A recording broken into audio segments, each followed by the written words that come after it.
jenis laptop mempunyai fitur yang sama dengan komputer. Selanjutnya, Kak Novita.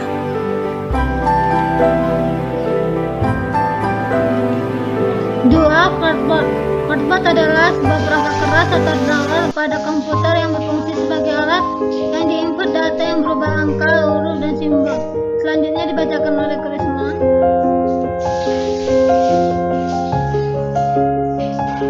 Yang ketiga, mouse. Mouse yang kami gunakan yaitu mouse merek Foxy. Mouse adalah salah satu perangkat keras masukan yang harus ada ketika ingin mengoperasikan sebuah komputer.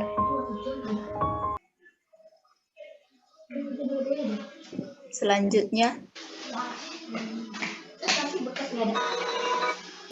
4. Monitor. Monitor adalah perangkat keras komputer yang berfungsi untuk menampilkan proses dari komputer dalam bentuk gambar video secara visual. Dalam hal ini, monitor berperan sebagai perangkat output pensiunan sebuah komputer.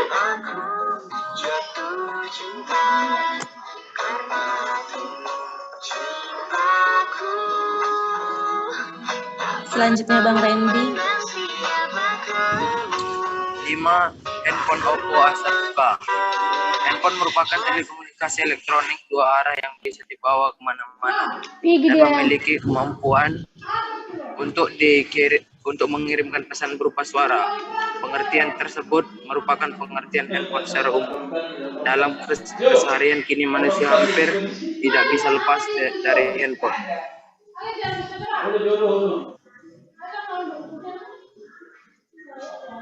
Selanjutnya Kak Desi.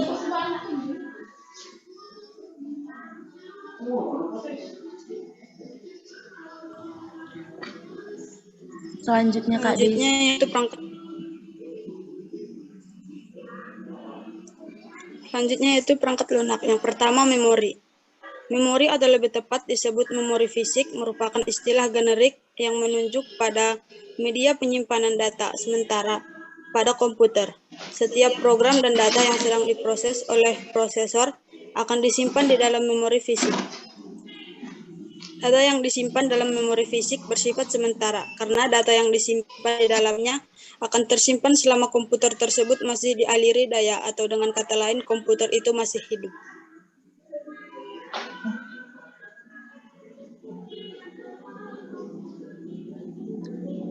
Selanjutnya Bang Mulyadi.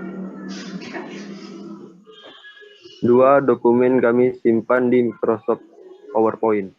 Microsoft PowerPoint adalah presentasi salah satu kegiatan rutin yang sudah tak asing lagi baik bagi kamu yang bekerja maupun yang sedang menuntut ilmu. Di tengah perkembangan teknologi, kini presentasi disampaikan dengan bantuan PowerPoint, yang merupakan salah satu program kegiatan Microsoft yang banyak digunakan sebagai media presentasi. Lanjutnya, Bang Denny Chandra. Yang ketiga, Photoshop merupakan perangkat lunak editor atau cetakan Adobe berupa gambar dan dapat digunakan untuk mengedit sebuah foto.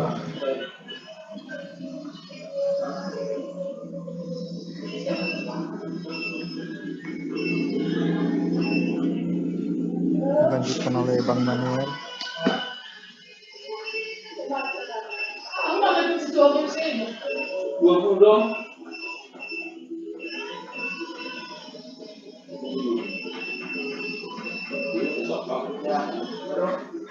Selanjutnya Bang Immanuel.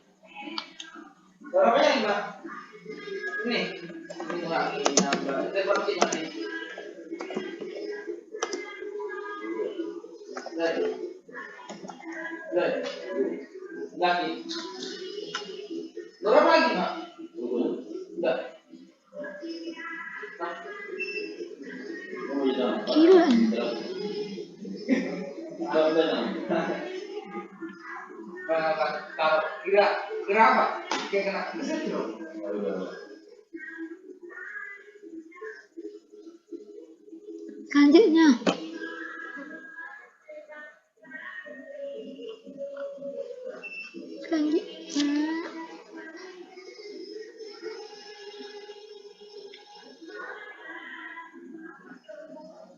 Selanjutnya,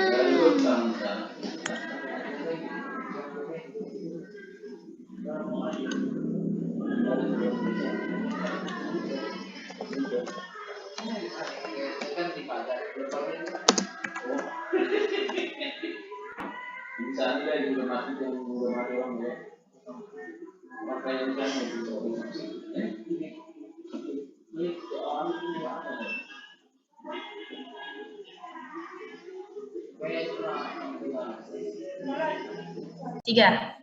Selamat pagi Bu, selamat pagi semuanya. Terima kasih buat waktu yang telah diberikan kepada kami. Di sini kami dari kelompok 5 akan mempresentasikan hasil kerja kami. Welcome to my blog. Kelompok 5, dengan nama teman-teman Novita Limbong, Mulyadi, Dedi Chandra, Simpson Sihaan, Desi Damani, Immanuel Silalahi, Randy Pranata, Indah Sihombing, Krisma P. Sihotang. Apa yang akan kita bahas? Apa pengertian dari blog? Bagaimana memahami fungsi blog? Apa saja macam-macam blog? Bagaimana rancangan pembuatan blog? Bagaimana langkah pembuatan blog?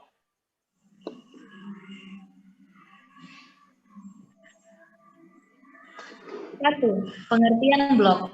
Blog adalah kependekan dari weblog yang pertama kali digunakan oleh John Berger pada bulan Desember 1997. John Berger menggunakan istilah weblog untuk menyebut kelompok website pribadi yang selalu diupdate secara kontinu dan berisi link-link ke website lain mereka anggap menarik disertai dengan komentar-komentar mereka sendiri.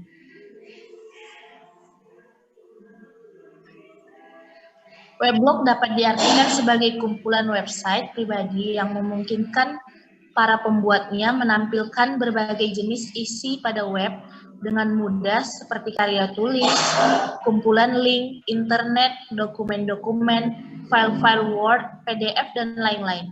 Gambar ataupun multimedia, ada pula yang mendefinisikan blog sebagai situs yang sifatnya pribadi, yang lebih menitik beratkan kepada penggambaran dari orang yang membuat blog itu sendiri. Selanjutnya, Kak Novita. geser apanya?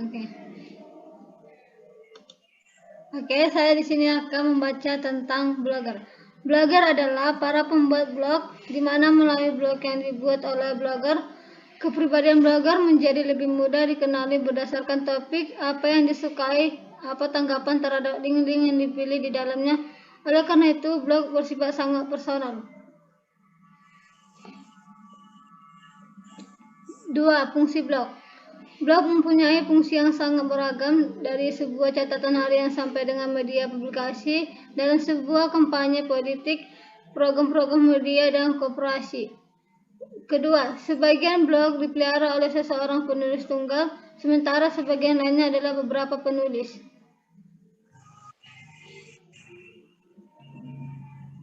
Banyak weblog yang memiliki fasilitas interaksi dengan para pengunjungnya yang dapat memperkenalkan para pengunjungnya untuk meninggalkan komentar atas isi dari tulisan yang dipublikasikan. Namun demikian ada juga yang sebaliknya atau yang bersifat interaktif.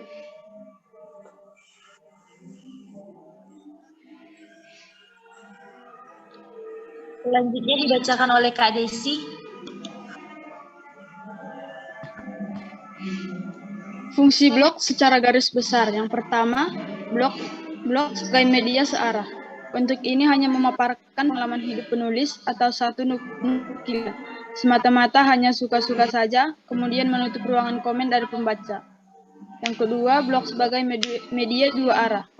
Bentuk ini serupa seperti yang pertama, hanya saja dengan cara ini mampu memberi peluang kepada pembaca untuk memberi komen serta mengenali penulis seterusnya, menjalin persahabatan melalui blog ini. Yang ketiga, blog sebagai media tujuan. Bentuk ini pun hanya memiliki perbedaan tipis dengan dua bentuk di atas. Jika keduanya hanya dibuat dengan seadanya, yang ini dibuat dengan tujuan tertentu, di antaranya sebagai maklumat dan pendidikan, promosi barang jualan dan pengiklanan. Yang keempat, maklumat dan pendidikan. Blog jenis ini hanya boleh dibuat oleh penulis yang berpendidikan ataupun yang mempunyai pengalamannya sendiri.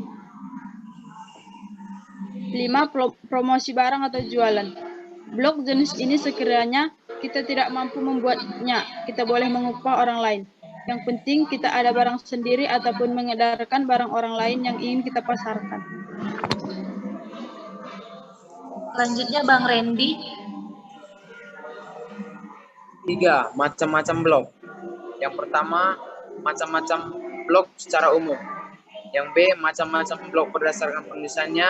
Yang C, macam-macam blog berdasarkan media yang digunakan. Yang D, macam-macam blog berdasarkan topik yang dibahas. A. Macam-macam blog secara umum. Blog yang pertama yaitu blog pribadi. Blog ini adalah blog yang paling populer yang digunakan agar seseorang bisa tampil dan menjalin berhubungan di internet. Yang kedua, blog budaya. Berdiskusi tentang musik, seni, teater, dan berbagai budaya populer lainnya. Yang ketiga, blog topikal. Fokus pada topik-topik tertentu, bisa yang sedang hangat atau biang tertentu. 4. Blog bisnis. Biasanya membicarakan tentang pasar saham dan berbagai topik bisnis lainnya. Yang kelima, blog ilmu pengetahuan. Biasanya digunakan untuk mendistribusikan data dan informasi. Yang keenam, mobile blog. Blog yang biasa digunakan untuk membicarakan tentang perangkat bergerak atau mobile. Selanjutnya Bang Simpson.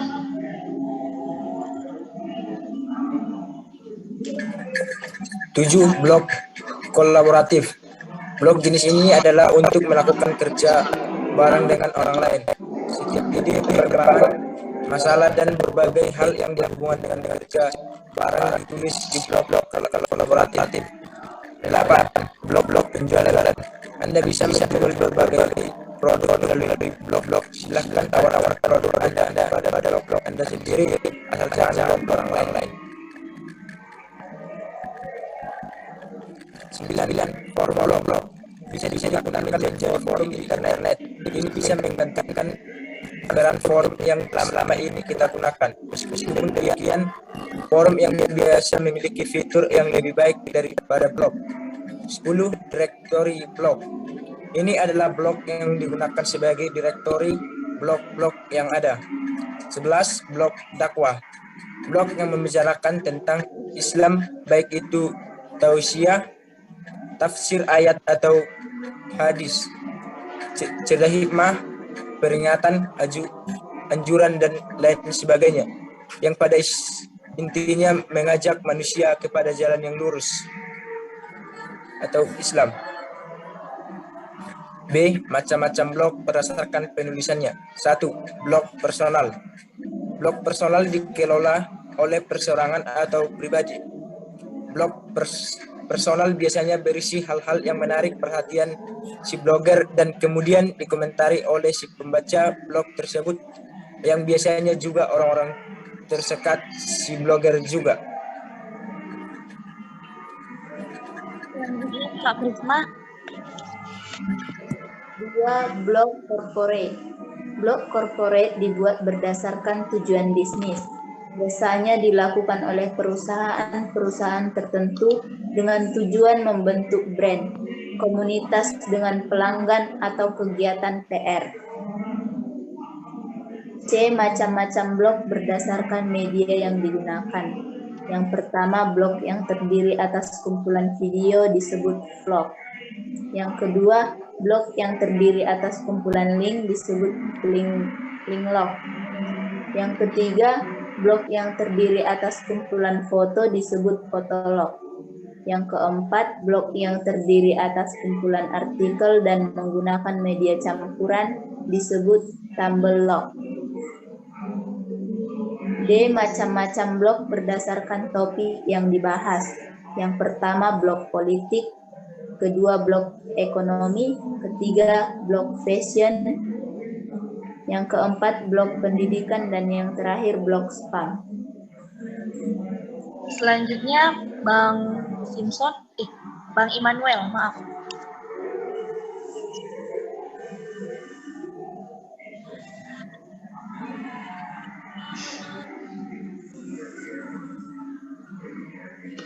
Bang Immanuel.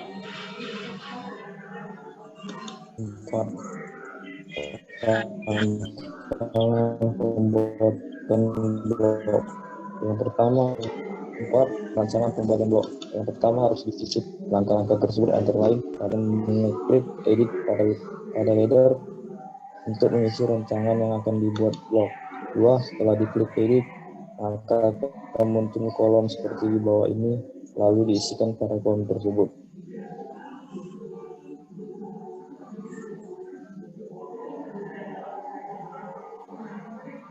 3. Materi yang akan diposting adalah pengertian obat yang diambil dari buku IMO ditulis oleh Hendra Widodo. 4. Setelah itu kita memilih desain yang akan diterapkan pada halaman blog dengan memilih apa yang diinginkan pada template.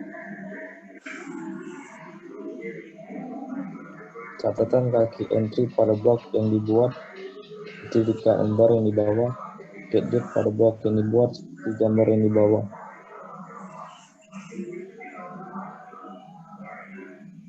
Kami memberi aksen daun pada desain blog dengan mengcopy kode pada kolom edit HTML.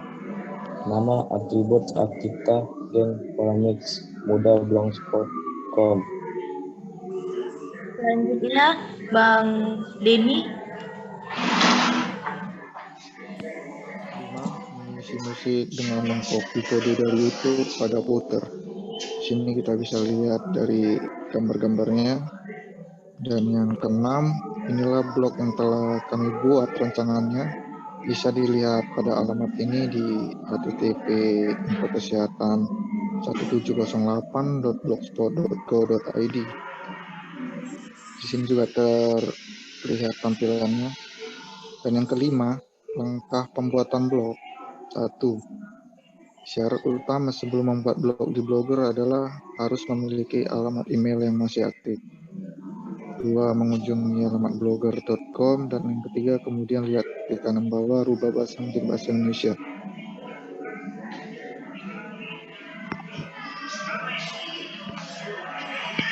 4.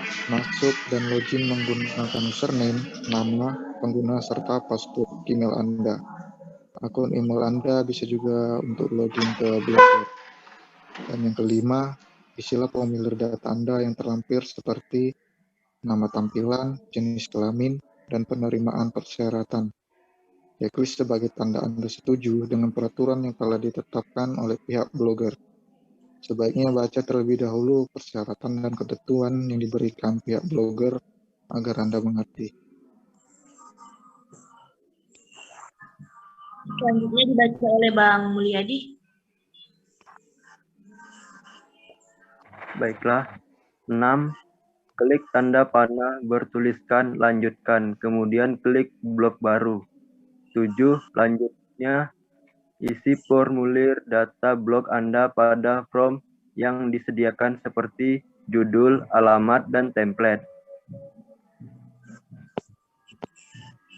8. Lanjutkan dengan klik tombol buat blog. 9. Sampai tahap ini, blog Anda sudah selesai dibuat. Namun, untuk menghindari anggapan spam oleh Google, sebaiknya Anda mulai membuat artikel, minimal 1 postingan. Untuk membuat postingan, artikel diikuti tutorial blog berikut ini. 10. Klik tulisan mulai merespon.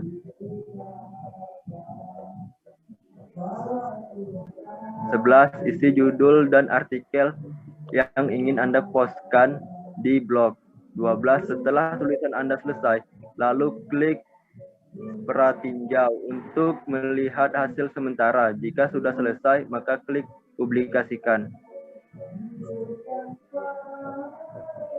13. Selesai dan saya ucapkan selamat. Publikasikan juga blog baru Anda pada sahabat atau orang terdekat Anda bahwa sekarang Anda sudah memiliki blog.